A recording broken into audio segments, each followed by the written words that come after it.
Okay, and I think we finally managed. Hello, everybody. I'm just going to start sharing just so everybody over on the social media knows. And in the meanwhile, you can let me know whether you can hear me. All of this is obviously, I thought it was all going to be just as easy as with Twitch, which is saying a lot actually, but it wasn't. It was a bit harder, but hopefully it's all working now. I'll just share this in the meanwhile.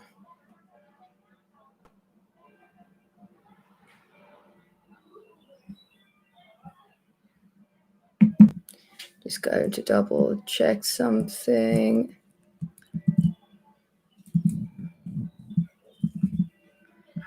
Let's see. So I'm starting to wonder if I put you guys in private mode and I'm literally just here talking on my own. Let me just double check.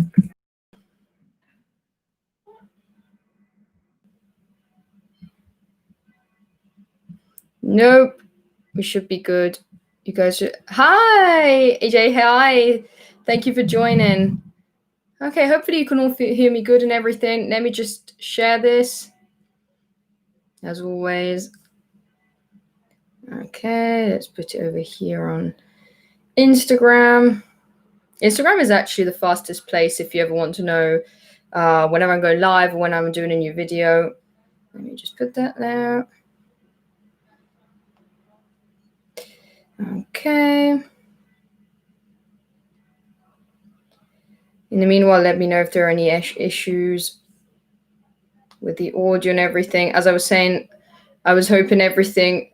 Oh, I just realized I don't have my glasses on, so I'll be squinting a little bit. Let me just share this.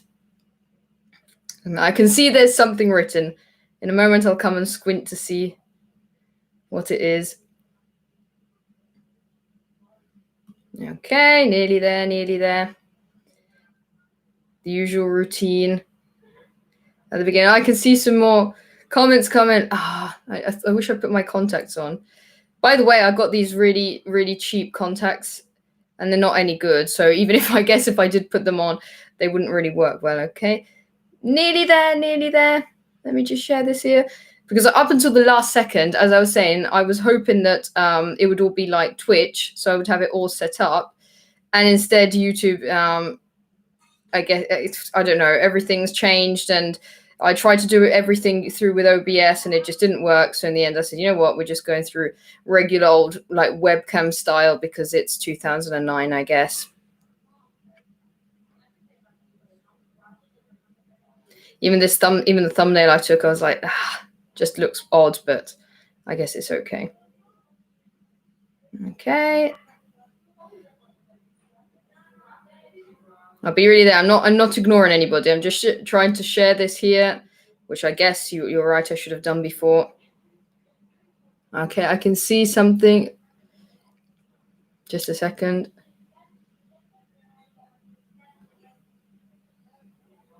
Meanwhile, some more people might join us.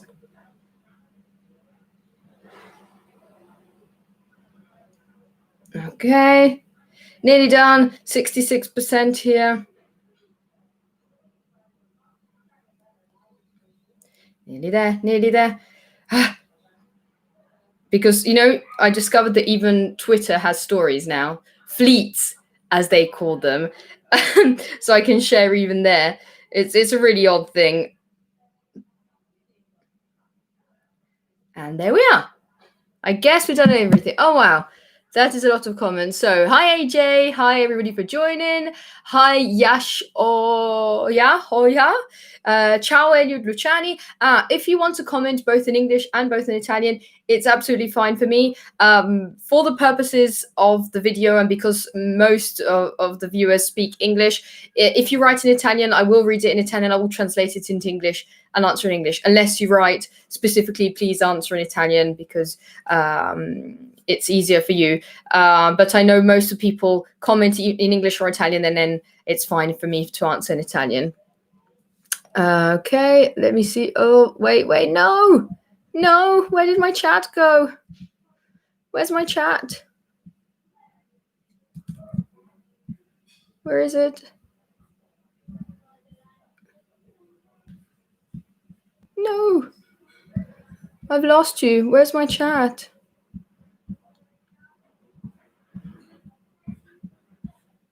Here you are. Okay. Okay. In bocca al lupo, Elliot. Grazie. Thank you. No issues. Okay, perfect. Hello from Croatia. Hello from Albania. From Torino. Croatia. From LA. So many of you. Okay. Oh, we already have a question. Favorite TV series? Oh, that's we're already starting with the big questions. I don't know if I have a favorite TV series. There are many, many, many that I like. By the way, I would just like to quickly speak about something. I have to look at you up there to speak quickly about something I've been watching on Netflix. And I don't know if to wait or, but I guess we can talk about it as somebody asked about the series. And it's not my favorite series, but as it's something I've been watching recently, I thought I'd share it with you. And it's this series. It's a documentary series. It's like 5 or 6 episodes, and it's called Unsolved or Unexplained. I'll double check. And it's basically all unsolved like cases, unsolved mysteries, those really creepy things that you aren't really spoken about that much. I'm not speaking about big famous disappearances, like Madeleine McCann and so on, but it's more, let me see, unsolved mysteries. That's what, not unexplained, not big things like the Madeleine McCann case, but kind of unknown, really, really weird mysteries. So, for example, I can't really say it because they show what happens as the episode goes on, but it's people who have gone really mysteriously missing, really mysterious murders. There's an episode about aliens, what look like perfect families that then end up caught in really different things. And I've absolutely loved watching. I've been binge watching it in the very few time I've had free, because I don't know if you realized, but I haven't been uploading anything on YouTube for basically the last month. I haven't been watching that much in the last month, mostly because here in Italy, we've just come out, just like a month ago, we came out of our forced lockdown. We were in a lockdown where basically we weren't even allowed to step out of our houses. Otherwise, we would receive a huge fine. And there are still many rules in Italy at the moment about that, but we're all allowed to go back to work. Now, in my case, I work on the border of the red zone in the north of Italy. And the red zone means basically like every morning going to work in Wuhan, China. And so understandably, there are a lot of rules that you have to follow, which make work a lot harder under a lot of aspects. Everything at work is not as easy as it used to be. There are a lot of procedures you have to go through, which are very time consuming. Obviously, they're very necessary. And also the backload of work was incredible. The backlog, of work was immense, because for 2 full months, nobody was allowed to step foot out of their house. So even if people were working from home, it was not the same thing as going, to the office and, going through emails and so on. So now when we're finally allowed to go back to work, not only it's slower because of all the restrictions, but also the backlog is immense. So for that reason, I haven't had that much time. I've been working all day long, literally going in the morning, coming back at night, basically just before bedtime. So I haven't been able to watch that much, although I did watch some films and series, and I will be doing my usual end of the month, what I watched this month video. Of course, it won't be as much as what I watched during the lockdown, which was kind of excessive. It was pushing on to like 80 films I was watching. Like some nights I was watching 4 or 5 films per night, basically because there was nothing much else that we could do. Anyway, but so one of the series I have been watching was this like little documentary series called Unsolved. And what I liked of it was that there were these about an hour long episodes. So I could watch them, like, say, 1 in the morning before going to work, 1 in the evening after coming back from work. I'd watch it like during breakfast, which kind of sounds weird when you're looking at these unsolved, gross, creepy murders over breakfast. But I really enjoyed it. It's not my favorite series, but it's something interesting I'm watching at the moment. Let's see who else. Hello from Albania. How? Thai, Torino, Croatia. Top Chef Alno. Hi. That's a long time. Ciao from LA. Ciao Radio Canale 96. We did a live together And that's available on Radio Canale 96 channel. Ciao Debbie, ciao Fabio. Inglese va benissimo. Okay, are you going to review the season 3 of Dark? Have you watched season 3 of Dark? Now, I have a problem with Dark because I can't remember that much from the first seasons. So in order to watch this the third season, I'd have to catch up with the previous two. There'd be no way I could understand it. Basically, for those who haven't watched it, Dark is a German, very complicated series. It's all about time. How would you call it? Parallel timelines, time travel. I didn't even know how to explain it without basically spoiling anything. And there's like a mysterious like disappearance. But it's very complicated. It's known basically for being a very, very complicated series. And now season 3 came out, and apparently it's even just as complicated. But there's no way I'm going to be able to catch up with it without rewatching the first two seasons. It's kind of like when the OA came out. The second season of the OA came out, but like 2 years after the first one. And people just couldn't remember what happened in the first one. Now, great, thank you for this follow-up, but we just can't remember what happened in the first season of the OA because there's another really good but quite complicated series. So not at the moment. I won't be reviewing it at the moment. What do you think about 13 Reasons Why and You Are So Beautiful? Thank you very much, Indra Kukko. I'm probably totally mispronouncing everybody's names. I apologize for that. 13 Reasons Why is a series that started off really well.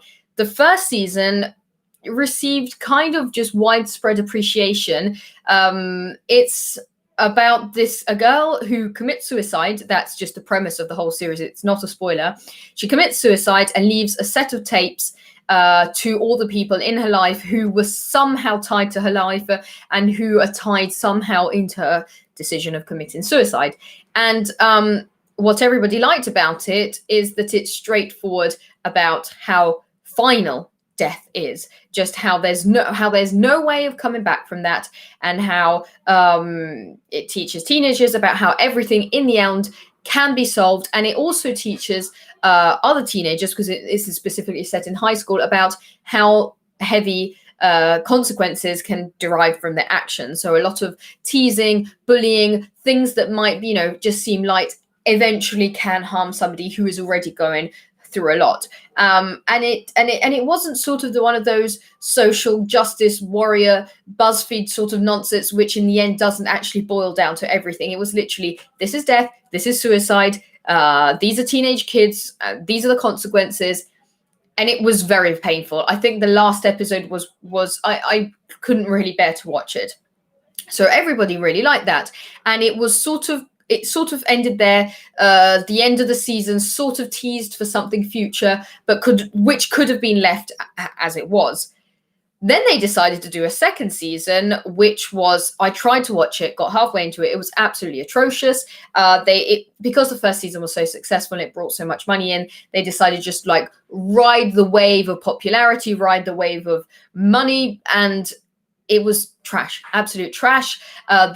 Basically the second, I don't really want to spoil anything because in case anybody's going to watch it, although I don't recommend watching anything past the first one, but it nearly ridicules everything that the first season taught. And now there is a third season, and some of the actors apparently have recently said that they wouldn't mind bringing like in a fourth season. Or I don't even know what season it is at this point. I just read a text message and I know who sent me this. I'm going to put that in airplane mode. Anyway, so yes, 13 reasons why. I appreciated the first season. There's a review of mine, a very old review on my channel back about 3 years ago, which I spoke about, and I said it is sad, but that's the intent. It's the kind of series that could also be shown at school as like a part of an educational program about the consequences of your action. But yeah, so I haven't been watching the last. I haven't watched the last season. Basically, cold cases, X-Files, and documentaries sounds good. Definitely, it is. Not speaking about 13 Reasons Why, speaking about unsolved mysteries. Yes, it's a mix like that. So it's kind of X-Files on some points because there's like an episode of aliens, but most of it is cold cases. And this series actually is kind of aimed, obviously apart from all the commercial aspect of it, but it has also the goal of bringing in new information, because somebody might just suddenly watch this series on Netflix. So basically millions of people in the world watch Netflix and realize, you know what, I actually spotted that person that night. You know what, I actually remember noticing that thing, and maybe you didn't know, you never thought of it. It's kind of what happened with Tiger King, this really popular series on Netflix, and which in the end isn't about tigers, it isn't about lions, it isn't about big cats kept in captivity. It's basically about how crazy, insane the characters were. This zookeeper, this big cat owner, Joe Exotic, absolutely batshit crazy. And then there's Carol Baskin, who is a volunteer for a center which saves these big cats. And then there's all their feud. But basically, Carol Baskin's husband disappeared years previously, and it was a very mysterious disappearance, and there was a big question about whether she committed this. And you can watch the series and form your own opinion about it. But basically, that series, Tiger King, brought in many new tips about the disappearance, just because so many people were watching Tiger King and they suddenly realized, you know what, I might have noticed that. Obviously, a lot of them are like fake tips and people who just saw one thing for another and so on. But it's interesting under that point of view. The workload must be tiring. Yeah, it was at the beginning. It's because before I was speaking about how I haven't been really uploading anything to YouTube because I've been really busy at work, because coming out of the lockdown here in Italy, there has been a lot to catch up with at work. So hopefully that will just keep on going down and down, and we'll be back with the regular schedule pretty soon. The Revelation episode 5, Bent Lady, is one of the best twists. Why can't I see? Okay. The Revelation episode 5, Bent Neck Lady, is one of the best twists I've ever seen on a show. I go online to watch reaction. It just what? I worked from home for 3 months because of COVID restrictions, and then an earthquake came along. That felt like a 3.5 star rated movie on MDB. Dajan, that is a totally 2020 description of life. By the way, I don't know if you guys have ever seen Euphoria, the HBO series produced by A24, and it was really successful a few months ago. Well, there's a couple in that series, and they're the most. I'm not speaking about Rue and Jules, sorry, but how she called Maddie and the what's the guy's name? The big the jock. Is that the term? I hope that's not too offensive. The like the football guy. I definitely can't remember his name. Nick, is it Nick? Something regular like that. Well, basically, they have one of the most dysfunctional relationships ever. They're fighting all the time, and then they love it, and it's totally insane. It gives you a headache just watching it. And somebody wrote today, if 2020 were a couple, it would be them. Have you ever seen Game of Thrones? I think it's the best TV show ever. Okay, time to lose some subscribers. No, joking. The problem I had with Game of Thrones was the kind of the same that I had with The Mandalorian. They're both really good series, but I didn't watch them at the height of the hype. I guess it's different. So let's speak first about The Mandalorian. Sorry to deviate from that question, bring on The Mandalorian. Basically, when The Mandalorian came out, I didn't watch it at the time for a series of reasons. I just never really got around to watching it. But basically, I knew everything about it because so many people were posting so much about it online. Literally, I knew everything. Like every spoiler was everywhere. And so now, like about a year later, just a month ago, I decided to get Disney Plus, and I decided to watch The Mandalorian. And I only got about an episode in, and I loved the first episode. I watched another half of the second episode, and for some reason, I wasn't feeling the same hype that everybody felt at the time because I literally knew everything that was going on. And for Game of Thrones, it's kind of different. But when I tried to watch it, this had been after years of people speaking about Game of Thrones, and I kind of knew like most of the deaths and most of what was going on, and so I started watching and I was like, okay, yeah, I know more or less where this is going. Obviously, it's not the same thing as watching the series, but I just didn't feel the same excitement. And at the same time, I thought, you know what? I need to feel excited. I should be feeling so much more excited about this. I mean, this is like one of the best TV series ever. People are speaking about it so well. Why am I not feeling so excited about it? So I tried to think why. And I think the reason in the end was the fact that I just hadn't lived through the first excitement at the beginning. It's happened that then I have found series that people have been watching for years. And for example, when I first watched American Horror Story, I discovered it a few years after people had started, not too much, but like say 2 years after people had started, 3 maybe years after people had started watching it. And I fell in love with it. And I was just binge watching episode after episode, even if I hadn't lived through the initial excitement. So I can't really give a comprehensive answer about Game of Thrones because in the end I've never completely watched it. And I know a lot of people would love to chat about it, but unfortunately I'm unknowledgeable about it. Okay, wait, what? Ciao Debbie, it's a pleasure to listen to you talking in English. Have a great weekend, Federico. Thank you so much, Federico. Grazie mille. Okay, then I really hope I'm not butchering your names. Tehas Yadav. Hi, Debbie. Now I know why your video, everything I watched last month, did not come up. Yeah, it will come up in the next days. Hopefully, what day is it today? Friday, the beginning of next week. Hopefully I'll be able to keep that. But it's not as huge as the other ones. The other ones were like an hour long videos. You can find those on my channel, but I still have to do this next one. Do you like suspense thriller web series? If yes, what are your top 3 in this genre? Now that's a difficult question because now I had to think back at all the series I've watched. And that's a big question. You put me in a sticky position. I'll have to think of it. You know what? As we keep on talking, as we're probably going to be talking about other series, if 3 of them come up in my mind, I will let you know. Because up until now, the ones I quoted, none of them are actually thrillers. You know what? One of my big favorite series, which is unfortunately finished now, which I used to really love watching when I was like in high school, was Criminal Minds. I still watch that every now and again. I still rewatch some of the episodes, especially the older ones. That was absolutely fantastic. I really liked Criminal Minds.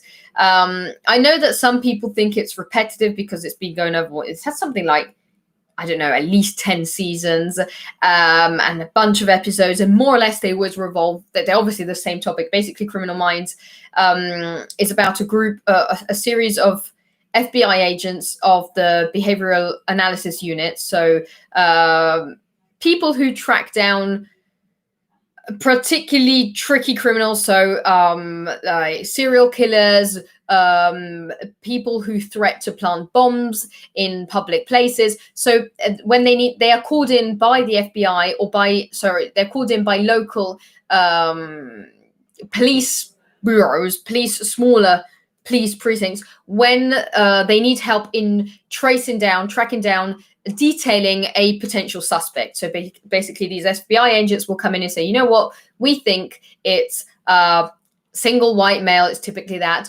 in his 40s to 50s, he has this type of job, we believe he has these kinds of traits, these personality traits. So to look for this criminal, you should be looking for these kind of people, for this kind of person. So then the local police, that's the term I was looking for, the local police will then go out and look for that specific person. So some people think it's kind of, I apologize for the background noise, but it's the summer, so I have all the windows open. So some people say it's repetitive because in the end, it's the same thing every time. There's a criminal, this team is called in, they profile him, they profile the person, they list down all the traits that he or she could have. They go out to look for him or her, and 99% of the times they find him. If they don't find him, it's like for part of a bigger episode or a bigger series of episodes and so on. So that is one of my favorite series, favorite like thriller series, if we wanted to call it like that. Wait, I'm losing the comments. Silvio, ciao, buonasera, ciao. And how badly do you want to watch Tenet now that has been shifted 3 times? I was so annoyed about this. I was telling my boyfriend the other evening that I was so happy because it was just 1 month away. It was supposed to be released at the beginning of August in Italy, and the difference between the American release date and the Italian release date was very small. So I knew I had a very small window of time that I had to avoid spoilers. I was just like, you know what?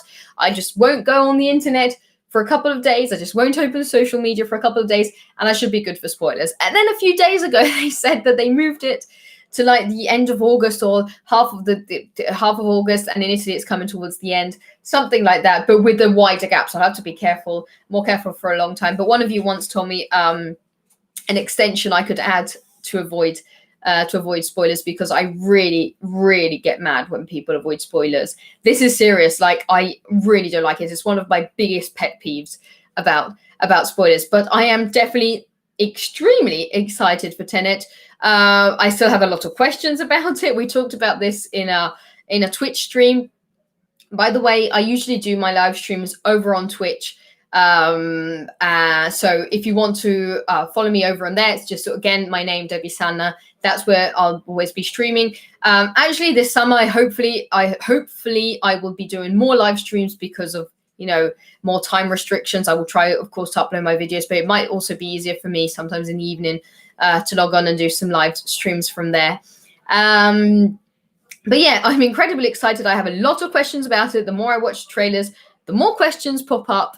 And then I had to do a commission video about Tenet for a company, and I basically had to get these clips and slow them down, the clips from the trailer, and slow them down for the video I was making. And I just kept on noticing more and more details. And then I realized that when we did the live stream on Twitch, we didn't cover, we were trying to answer a lot of questions about, for example, what could be worse than nuclear holocaust, because in the film they say, we're trying to prevent World War III, and John David Washington's character says, okay, nuclear holocaust, and this scientist, I guess she's a scientist, says, no, something worse. What could be worse than nuclear holocaust? And but we tried to answer a few questions, and then I noticed, slowing down the trailer, trying to get these clips from the slowed down trailer, that there's one scene, I wish I had my green screen so I could show it to you, but there's this one scene in which there's a huge building. It's sort of something, it looks like the United Nations kind of building where they all get together to discuss certain matters. And basically everybody in that audience is either dead or asleep. This is in the trailer. If you slow it down in the second trailer towards the end, the whole audience is like slumped on a side, and they're either asleep or dead. And there are these soldiers running through the building, and the characters are running and so on. No idea what that is. And then the other big question is, why are they wearing these like oxygen masks? So I'm wondering, are those people like fainted because there's no oxygen? Are they dying? Are they asleep? Do they need this face mask oxygen thing to breathe when they're doing this time travel, which isn't time travel? It's this reversion concept. Every time I slowed it down, I noticed more and more details. Even when there's a scene in which people they're shooting at each other, there are these cars together, and Robert Pattinson is shooting, and all the bullets are flying back into, like, they're shooting off of the car and back into the gun. So the more I read into it, the more the more questions I have, and I'd love to talk about that. I'd love to talk about Christopher Nolan all day long. Again, I always try to watch his films with an objective eye. I'm not saying it's going to be a perfect film. We all know it's in the least, at the worst, it's going to be a mediocre film. When you have that kind of budget, when you have that kind of money, you just pay for the best of the best of the best, and you're going to get the best of the best. A person I was talking to with like a week ago said, yeah, Christopher Nolan's great, but let's see what he can do with less money. Let's see if he would be able to do the same things, or like a good project with less money. And that's true. That's true. A lot of his exceptional effects and a lot of everything in his films is due to the budget he has. Not everybody has the same budget to get scientists to figure out the correct reflection of light, not reflection, the correct angle of distortion of light of every single star in the sky around a wormhole. That's not everybody has that kind of budget for those small details. He basically got some scientist in Interstellar. This is one of his latest films, his second to last film. Basically, there's this wormhole, and there's a wormhole and a black hole, and in both cases, but this is in particular about the wormhole. Basically, light moves, changes direction when it goes close to the object, and so when you see the wormhole, basically every star around it has the light that then moves off in a certain angle. Now, he didn't just simply get every star to go off at just a casual angle and we wouldn't have known any better. It would have just looked totally regular to us. He got these scientists to figure out the correct angle. That's the kind of budget he has. He bought he planted the whole cornfield for that simple cornfield chase in Interstellar. There's a chase in which there's this Matthew McConaughey with his kids driving through this cornfield, and they literally planted it, and then they sold that corn to make a profit.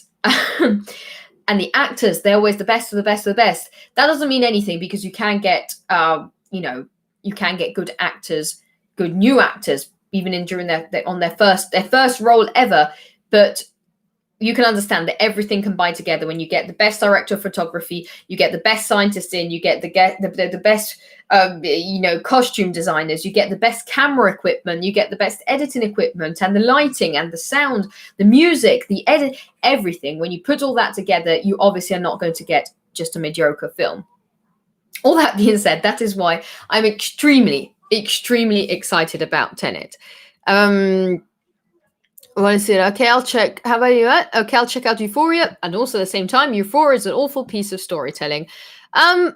Actually, I can see what you mean. So, I once read this review that said, I can't remember if it was exactly worded like this, but that Euphoria is sex, drugs, and a lot of glitter poured on it, and it is. It is a lot of sex and drugs and a lot of glitter, and a lot of things, a lot of pieces of information in the series aren't exactly the best storytelling, mostly because the primary target audience is a teenage audience who still wants that sort of teenage dream story.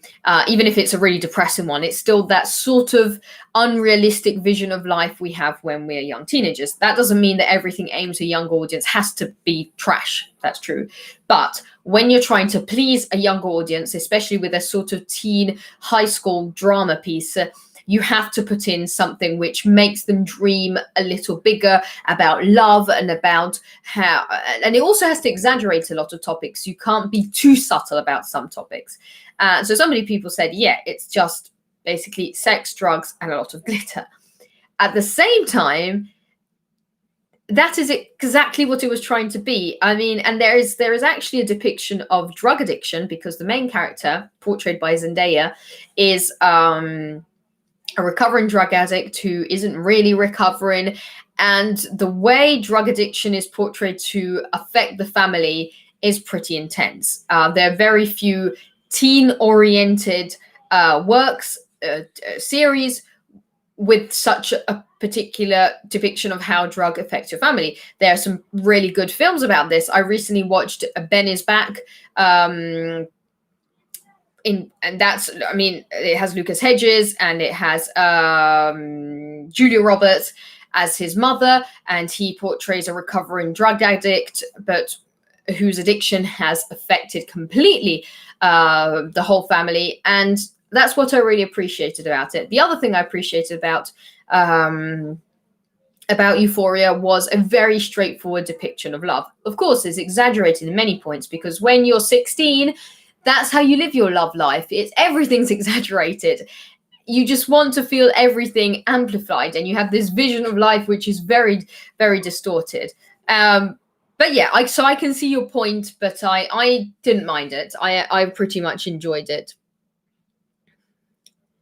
Check the whole filmography from Mike Flanagan. If you like The Haunting of Hill House, you like everything else. He has a very strong style like David Fincher. A lot of you recommended The Haunting of Hill House, and in the end, I actually ended up watching it.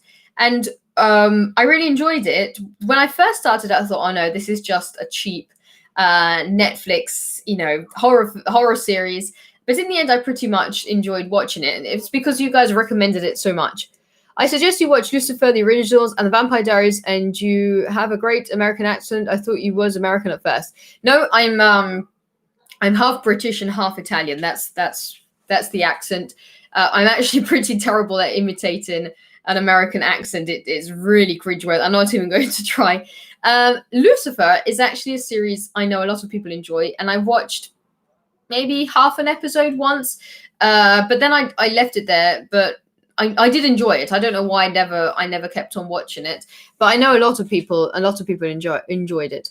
Debbie, ho guardato Game of Thrones quando tutto l'hype era sparito. Una buona serie, ma non è capolavoro. Il problema è che siamo abituati alle serie che danno in TV, che bene o male sono quasi tutte pessime. In sostanza è piaciuto perché nel periodo della roba leggermente pessima. Allora, traduco. So, Signor Holtz Manuel says, I watched Game of Thrones when all the hype was over. It's a good series, but it's not a masterpiece. The problem is that we were all used to terrible TV series.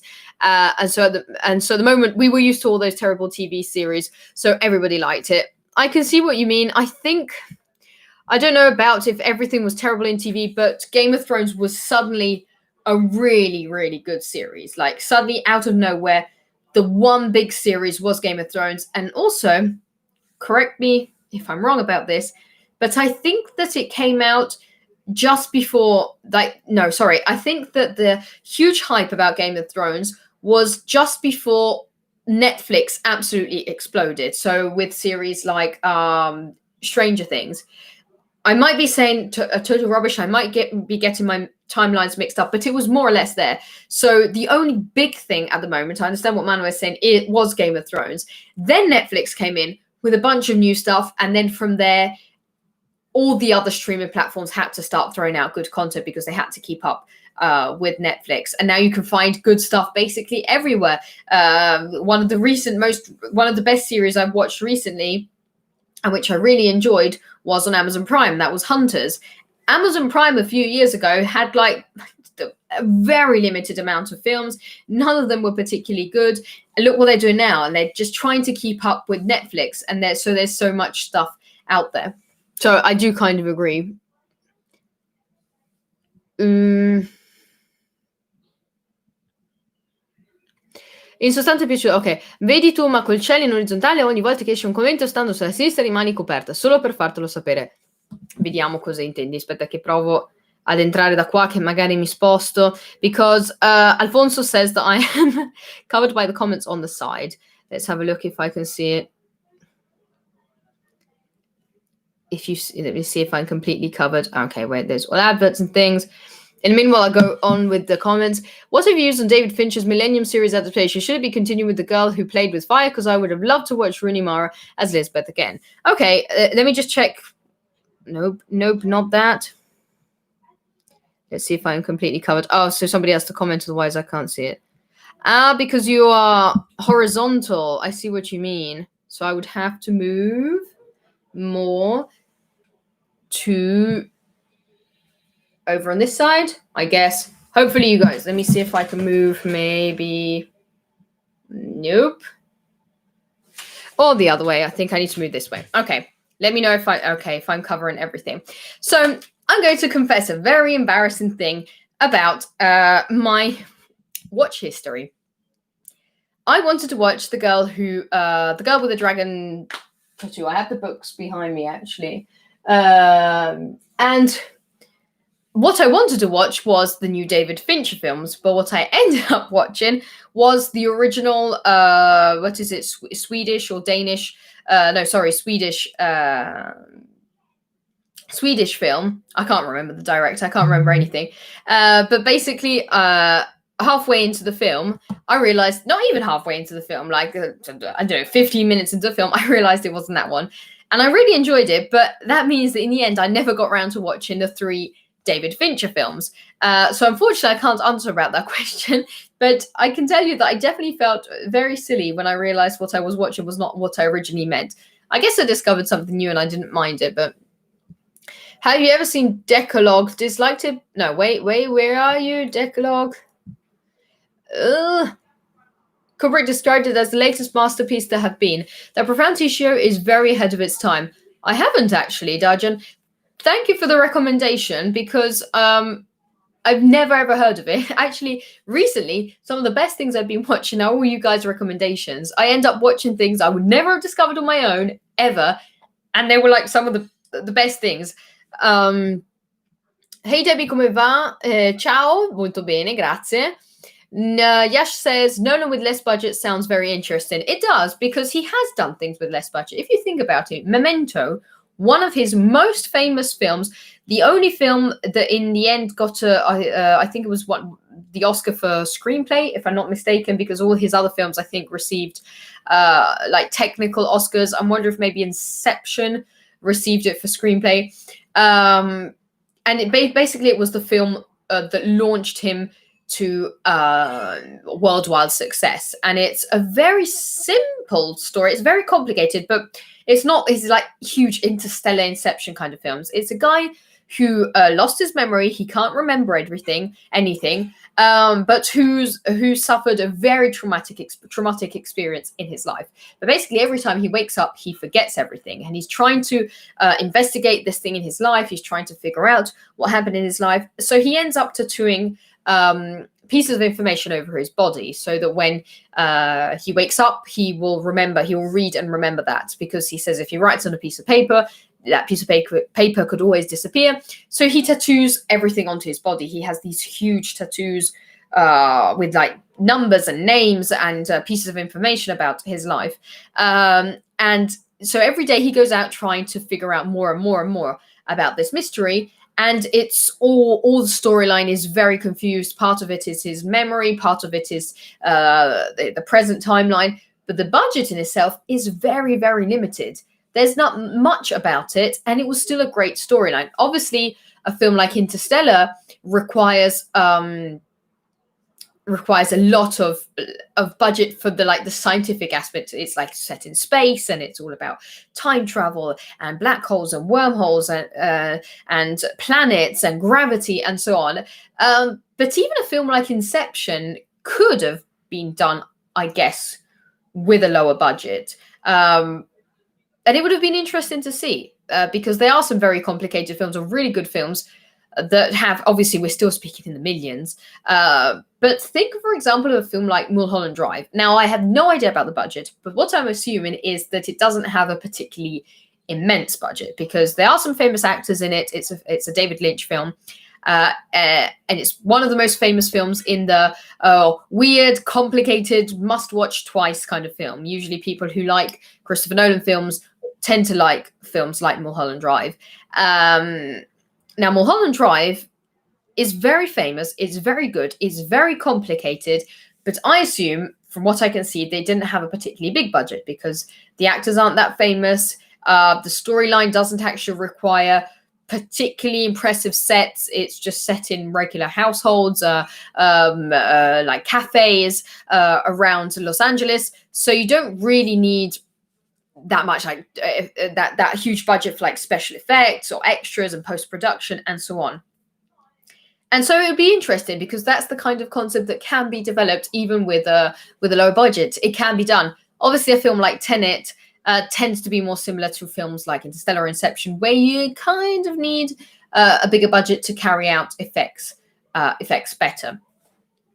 And I was thinking about, I was actually thinking right now about the Dark Knight trilogy. And if you think about it, The Dark Knight, the second film, could have also been carried out with a lower budget. For example, apart from the big actors and special effects budgets and so on, a lot of things weren't actually particularly necessary. It's just that Nolan is very fixated about many effects having to be carried out in a practical manner. For example, the famous truck flip scene. So when the Joker is arriving on his truck, and I don't know how to explain it if you haven't seen the film, but basically at one point this huge truck completely flips over. It completely does like a 180 and flips over on its back.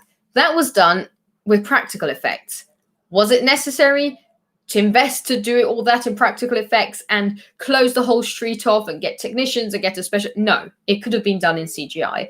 But Nolan has this thing that CGI will never have the same effect as practical effects.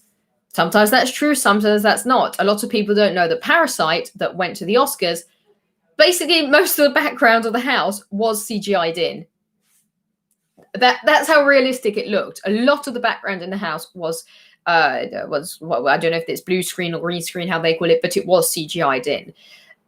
A lot of effects in Mad Max Fury Road were CGI'd in. It's not always that bad, but he has this thing also because Nolan films a lot with. Now we'll move on to another topic because people are like, oh no, she's going back on the Nolan topic. We'll be here for another 10 hours. Just one quick thing is that Nolan likes to film on film, not on digital, actual film reel. And he especially likes a camera called an IMAX camera. Now, these really expensive, really powerful cameras that film on film will pick up every single detail. That means that if you're doing it, how to explain this? It will pick up anything that's odd. So, for example, Nolan says if you have a crowd of people and this crowd of people are all wearing costumes from a particular time, say, I don't know, the 1800s, and in the back of the crowd, you have some people with a cheaper version of the costume, maybe not something with your like original, I don't know, cotton or wool material, but they have something like in polyester, something fake, something new, something recent. The camera will pick that up. So you have to go into all the smallest details and try to reduce the adding of CGI on after to a minimum. Just because the camera will pick up anything else odd. So if you're watching something that was being filmed on film and suddenly you've got some effects slapped on that, or you've got something that's not carried out in the not perfectly detailed, you will notice that, and then the effect will not be the same. That's what Nolan says. I don't know. I guess that if you put something in, we wouldn't all be noticing and just pointing at the screen and like Leonardo DiCaprio in Once Upon a Time in Hollywood and saying, "There it is. That's the character with the polyester costume in the back. I've seen it." Nolan, you dumb director. We wouldn't say that, but that's what he believes. So let's just keep on appreciating it. As long as he has the budget, as long as he has the money. Next year, in 2 years' time, he'll be doing another film, and it will be. This is my biggest film with my biggest budget ever. We went in space because now Elon Musk is producing a film actually filmed in space. Tom Cruise is going into space to act in space as Tom Cruise would do. And Elon Musk is producing it so people, like the whole crew, can go up in space and film in space. Nolan will do something, we're going to blow up the whole moon and we've only got one take. Anyway, let's move on. Well, Memento had less budget and it was great. Yep, I agree. Same applies to Following. Yeah, these were like Christopher Nolan's first films. Following was actually just a black and white film, and apparently they worked on it. Christopher Nolan and his wife worked on it during their weekends with their friends, and they put together the money for this film. I'm not sure if for this film or their previous one, but one of the first ones, by working as like at a cinema. They literally worked at a cinema, and they would like sell tickets and drinks and so on. And they put together the money, the small first budget for these films. Apart from the fact that Nolan came from a kind of a very wealthy family, and a family that was kind of already established in the artsy world. So I wouldn't say he had a foot in the door, but he wasn't even just the last person on the list. The Sleeping Mask and People Asleep in Auditorium was shown in detail in the prologue preview released in theatre before the Rise of Skywalker movie in IMAX. I was lucky enough to witness it. I don't want to know anything more. I'm already like, I wish I could have seen that. But yeah, so we were saying earlier about how in the new Tenet trailer, you can see a scene in which people are dead or asleep in this huge room, like a United Nations room. And I'm starting to think of how many more details I'm missing. And I'm so excited to see it. I can't believe that. So big fan, man from India. Hi, Niraj. Thank you so, so much. It's very subjective. I just like to, but I don't think my opinion should dictate how others feel. Yeah, from Euphoria, yes. It's just different types of different opinions, different tastes in things. I have some very, very strong negative opinions about some films or series that other people have loved, and people are just like, how could you possibly not like it? And I'm just like, I just didn't. So I understand you. Oh wait, I keep on losing the comments. Where are you? Yes, the Tenet IMAX footage was very confusing. I can understand that. Yeah, you should be my guest for the David Fincher Storyteller episode in September. Then we figured it out. Then I was trying to think of a director or somebody, but I'm in for that, or Ari Aster. Ari Aster, if you ever want to talk about Ari Aster, I'm always here. For me, he's one of the bright stars in the future of horror, and I love his film. Have you watched Mr. Robot? Yes. Unish, I have watched Mr. Robot years and years ago when it came out, more or less, but I never finished it. I never finished like the last season. I think I watched, was it season 1 and season 2, but I never watched season 3, something like that. I can't remember, but I never watched it completely to the end. And then somebody spoiled it for me. Now, luckily, I've forgotten what that spoiler was, so apparently it wasn't that important. But at the time, I was like, no, why did you have to spoil that? But if I went back now, I'd completely erase that from my mind. What is the yellow album looking thing behind you? If you mean this, it's a Beatles album, which I got in New York from a record store in New York. Debbie, perché mantieni l'accento anglosassone anche quando parli italiano? Edo asks why I have a British accent when I speak in Italian. So I normally don't have a British accent when I'm speaking in Italian. If you heard me speaking in Italian, se mi sentite parlare in italiano, it's completely normal. The thing is that now I'm switching quickly between English and Italian, so it's very hard to suddenly switch in Italian and go back to completely normal accent. Some things just slip away, just the same as when I'm speaking Italian, I suddenly switch to English. I might say some words with the kind of strong Italian accent. Again, a lot of people who know me from the beginning of my YouTube channel have heard a ton of mistakes in my videos because I don't speak perfectly either Italian or English. There are a bunch of mistakes, and everybody who's Italian says, no, your English sounds perfect. And everybody who speaks English is like, no, your Italian sounds perfect. People who understand both are like, I get it. I can hear all the mistakes you're making. So sorry, I need to drink some water. But yes, that's the reason why. That's the reason why I sound like I have a British accent even when I speak Italian. But I don't really have it. Speaking about drugs, I thought you were just like speaking about drugs. Oh wait, I zoomed out. Let's see if I can get back. If it'll get back onto me.